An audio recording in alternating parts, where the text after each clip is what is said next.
Business plan. ഒരു business ആണെന്നുണ്ടെങ്കിൽ അതിനൊരു പ്ലാൻ ഉണ്ടായിരിക്കണം.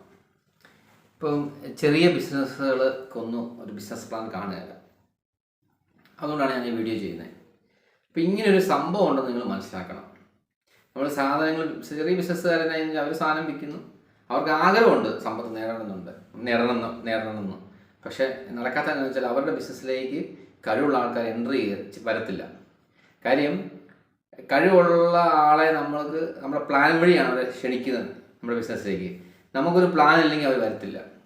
ഇപ്പം ഞാൻ ഈ ബിസിനസ് കൺസൾട്ടിങ്ങായിട്ട് ബന്ധപ്പെട്ട് ഞാൻ ചെയ്യുന്നതെന്ന് വെച്ചാൽ എന്നെ സമീപിച്ച് കഴിയുമ്പോഴത്തേക്കും അവരെ ബിസിനസ് ഒന്ന് പഠിച്ച ശേഷം അവർക്ക് പ്ലാൻ കാണും. ഒന്നെങ്കിൽ അത് കറക്റ്റ് ചെയ്യും, അല്ലെങ്കിൽ അവർക്ക് പുതിയൊരു പ്ലാൻ കൊടുക്കും.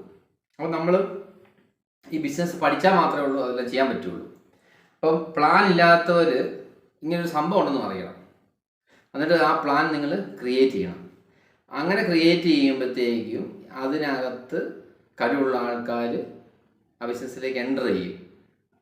പാർട്ണറായിട്ടും സൈലൻറ്റ് പാർട്ണറായിട്ടും അല്ലെങ്കിൽ അതിനകത്ത് വർക്ക് ചെയ്യാനായിട്ടും മാനേജറായിട്ടും അല്ലെങ്കിൽ ആ ഓരോ തലങ്ങളിൽ. അപ്പോൾ അതൊരു പ്ലാനാണ്. ആൾക്കാർക്ക് ഗുണമില്ലെന്നുണ്ടെങ്കിൽ ആരും വരത്തില്ല. കഴിവില്ലാത്തവരെ മാത്രമേ വരുള്ളൂ. അപ്പോൾ ഒരു മാസ്റ്റർ മൈൻഡൊക്കെ നിങ്ങൾക്ക് ഫോം ആണെന്നുണ്ടെങ്കിൽ നിങ്ങൾക്ക് ഒരു പ്ലാൻ കയ്യിൽ വേണം.